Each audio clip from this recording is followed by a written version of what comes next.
में एक चुड़ैल आकर रहने लगी। वो चुड़ैल रोज रात को गांव में किसी न किसी को अपना शिकार बना ही लेती, लेकिन जैसे ही सुबह होती वो चुड़ैल एक आम इंसान बन जाती। एक दिन की बात है, चुड़ैल रात में अपने शिकार की तलाश में घूम रही थी। तभी उसे एक आदमी दिखाई दिया। अरे वाह, शिकार खुद ब खुद चलकर मेरी ओर ही आ रहा है। उस आदमी को पता नहीं था कि चुड़ैल दूर से खड़ी उसे देख रही है। जैसे ही वो आदमी चुड़ैल के नजदीक पहुंचता है, चुड़ैल, चुड़ैल, अरे भागो रे भागो, चुड़ैल, अरे भागो रे भागो। अरे भागता कहाँ है? इतनी देर से मैं तेरा ही तो इंतजार कर रही थी। तभी चुड़ैल उस आदमी को भागने नहीं देती और झट से पकड़ लेती है। अब मैं तेरा गर्मा गर्म खून पीऊंगी। चुड़ैल जी मुझे छोड़ दो, जाने दो मुझे जाने दो, मुझे जाने दो। चुड़ैल उस आदमी की एक नहीं सुनती और उसकी गर्दन में अपने नुकीले दांत गाड़ कर उसका खून पीने लगती है। मजा ही आ गया खून पीकर। खून पीने के बाद चुड़ैल आसमान में निकले चांद की तरफ देखकर उससे शक्ति लेने लगती है। ये चांद ही तो मेरी शक्ति का राज है। और फिर कुछ ही देर में सुबह होने वाली होती है। इससे पहले कि कोई मुझे देखे मुझे यहाँ से चले जाना चाहिए। और फिर जैसे ही सुबह होती है, देखते ही देखते चुड़ैल एक आम औरत के रूप में आ जाती है। मेरी शक्ति, मैं अपने आप को कमजोर महसूस कर रही हूँ। जब तक मैं चांद की रोशनी में रहूंगी मुझे उससे शक्ति मिलती रहेगी, लेकिन चांद के जाते ही मेरी शक्ति भी चली जाएगी। फिर सुबह होते ही उस आदमी की लाश गांव वालों को पड़ी दिखाई देती है। अरे रे, इतनी बेरहमी से पता नहीं इसे किसने मारा होगा। वो चुड़ैल भी वहीं खड़ी खड़ी गाँव वासियों की बात सुन रही थी। इन्हें क्या पता कि इस आदमी को मैंने ही मारा है। वो चुड़ैल वहीं गांव में एक छोटी सी झोपड़ी बनाकर रहती थी। वो दिन में आम लोगों की तरह रहती थी और दिन में वो किसी को भी कोई नुकसान नहीं पहुंचाती थी, लेकिन जैसे ही रात होती वो अपने असली चुड़ैल रूप में आ जाती और चांद की रोशनी में अपना शिकार ढूंढने लगती। एक दिन की बात है, चुड़ैल बहुत कमजोरी महसूस कर रही थी। पता नहीं ये चांद कब निकलेगा जिससे मैं उसकी रोशनी से शक्ति ले सकूं। फिर कुछ ही देर में रात हो जाती है और वो चुड़ैल चांद की रोशनी में शिकार ढूंढने लगती है। तभी उसे एक आदमी दिखाई देता है। चुड़ैल उस आदमी को देख मन में सोचने लगती है, तू शिकार ढूंढ रही थी और ले तुझे शिकार मिल ही गया। चुड़ैल उस आदमी को पकड़कर उसकी गर्दन में अपने नुकीले दांत गाड़कर उसके खून पीने लगती है। इन इंसानों का खून कितना गर्म होता है, पीकर मजा ही आ जाता है। इससे पहले कि सुबह हो मैं और शिकार ढूंढ लेती हूँ। फिर कुछ ही देर में सुबह हो जाती है और चांद भी गायब हो जाता है और चुड़ैल भी एक आम इंसान बन जाती है। पता नहीं ये चांद दिन में गायब क्यों हो जाता है, इसकी वजह से ही तो मुझे शक्ति मिलती है। फिर जैसे ही सुबह होती है तो गाँव वासियों को दूर उस आदमी की भी लाश मिलती है। एक और आदमी की लाश? समझ नहीं आ रहा कि रात होते ही कौन गाँव वासियों को मारकर उनका खून पी रहा है। तभी एक गाँववासी कहता है, मुझे तो लगता है कि हमारे गांव पर किसी चुड़ैल का साया है। हाँ, तुम बिल्कुल सही कह रहे हो। फिर सभी गाँववासी आपस में बातें करते हैं। हम सभी गांव वासियों को सावधान रहना होगा। अब से कोई भी रात को घर से बाहर नहीं निकलेगा। अगर ये लोग रात में घर से बाहर नहीं निकलेंगे तो मैं इन गांव वालों का शिकार कैसे करूंगी? मैं तो केवल रात में चांद की रोशनी में शिकार कर सकती हूँ। दिन में तो वैसे ही मेरी शक्ति चली जाती है। अगर ये लोग रात को घर से बाहर ही नहीं निकलेंगे तो मेरा क्या होगा? फिर कुछ दिन बाद जैसे ही अमावस की रात आती है तो चुड़ैल अपने असली रूप में आती है और देखती है कि चांद गायब है। अब तो चांद की रोशनी न मिलने के कारण चुड़ैल बिलबिला जाती है। ये चांद भी न जाने अमावस को क्यों गायब हो जाता है। चांद की रोशनी न मिलने से चुड़ैल की हालत खराब होने लगती है। चांद, मुझे चांद चाहिए। चांद चांद चांद, मुझे चांद चाहिए। फिर जैसे ही दिन निकलता है चुड़ैल एक आम औरत के रूप में आकर, मुझे बहुत कमजोरी महसूस हो रही है, ऐसे तो मैं मर जाऊंगी। चुड़ैल पूरा दिन ऐसे ही तड़पती रहती है।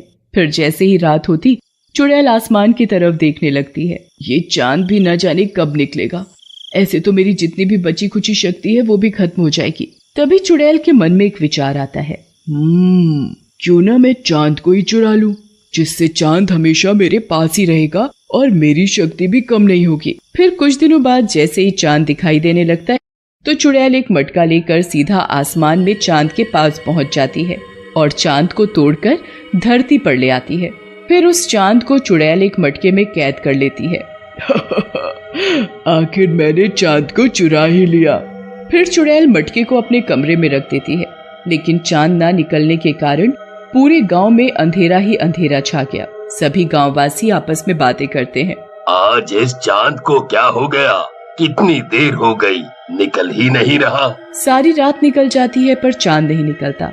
ऐसे ही कुछ दिन बीत जाते हैं, पर चांद फिर भी नहीं निकलता तो गांववासियों को चिंता सताने लगती है। न जाने ये चांद को क्या हो गया है जो आजकल दिखाई ही नहीं देता। आज से पहले तो ऐसा कभी नहीं हुआ। ये तो बड़ी चिंता की बात है भाई। अब तो चुड़ैल को जब भी चांद की रोशनी की जरूरत पड़ती तो वो मटके से चांद को निकालकर उसकी रोशनी से शक्ति ले लेती और फिर चांद को वापस मटके में ही कैद कर देती।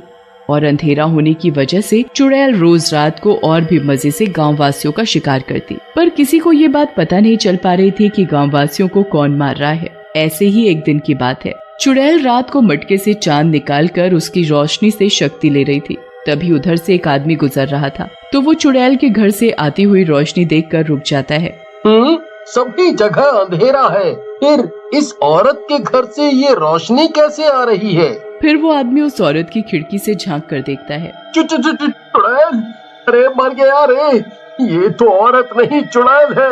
अरे भैया रे, अब क्या होगा? फिर वो चुड़ैल मटके से चांद की रोत उस आदमी की गर्दन में गाड़कर उसका खून पीने लगती है। अरे अरे छोड़ चुड़ैल उस आदमी को। मैं भी क्या करूं? मैं इसे चाह कर भी नहीं बचा सकता। हाँ, ये बात मुझे जल्दी ही गांव वालों को बतानी पड़ेगी। फिर जैसे ही सुबह होती है, वो आदमी गांव वालों के पास जाता है और उन्हें पूरी बात बताता है। फिर सभी गांववासी गांव के पुजारी के पास जाते हैं। पुजारी जी, चांद इतने दिनों से गायब नहीं हुआ, बल्कि उसे चुड़ैल ने चुराया है, जो हमारे ही गांव में रह रही है। ये तो प्रकृति के विरुद्ध है। अगर चांद को उसकी सही जगह नहीं पहुंचाया तो अनर्थ हो जाएगा। पुजारी जी, कोई तो उपाय होगा उस चुड़ैल से बचने का और चांद को उसकी सही जगह पर पहुंचाने का। पुजारी जी अपनी आंखें बंद कर पता लगाते हैं। उपाय तो है। पुजारी जी बताइए ना, चुड़ैल से बचने और चांद को सही जगह पर पहुंचाने का क्या उपाय है? हम हर उपाय करने के लिए तैयार हैं। तो ठीक है, ध्यान से सुनो। आज रात जब चुड़ैल मटके से चांद निकालकर रोशनी ले रही हो, तभी चुड़ैल को मटके के अंदर गिरा देना और मटके का मुंह बंद कर देना, जिससे चुड़ैल की शक्ति खत्म हो जाएगी और हमेशा हमेशा के लिए चांद मटके से आजाद हो जाएगा। हाँ, और ये काम आज ही रात को करना होगा। फिर सभी गांववासी रात होने का इंतजार करने लगते हैं और जैसे ही रात होती है वो चुड़ैल के घर के बाहर छिपकर खड़े हो जाते हैं और खिड़की से देखने लगते हैं। तभी चुड़ैल चांद की रोशनी लेने के लिए चांद को मटके से निकालती है। मेरी शक्ति, अब मुझे कोई मार नहीं सकता, ना ही कोई पकड़ सकता है। चुड़ैल को क्या पता था कि गांववासी चुड़ैल को छिपकर देख रहे हैं। जल्दी से इस चुड़ैल के हाथ से चांद को छीनकर चुड़ैल को मटके में गिरा दो। फिर सभी गांववासी चुड़ैल के हाथ से चांद को छीन लेते हैं और चुड़ैल को मटके के अंदर गिराकर एक ढक्कन से बंद कर देते हैं और उस चांद को आजाद कर उसे उसकी जगह पर पहुंचा देते हैं। चांद अपनी सही जगह पहुंचकर फिर से पूरी दुनिया में उजाला ही उजाला कर देता है। ये देख सभी गांववासी बड़े खुश होते हैं। अब इस मटके को जल्दी से एक पीपल के पेड़ के नीचे जमीन में गाड़ दो, जिससे चुड़ैल हमेशा हमेशा के लिए इस मटके में कैद हो जाएगी। पुजारी सभी गांववासियों के साथ जाकर एक पीपल के पेड़ के नीचे उस मटके को दबा देता है, जिससे चुड़ैल के साए से गांववासियों को मुक्ति मिल जाती है।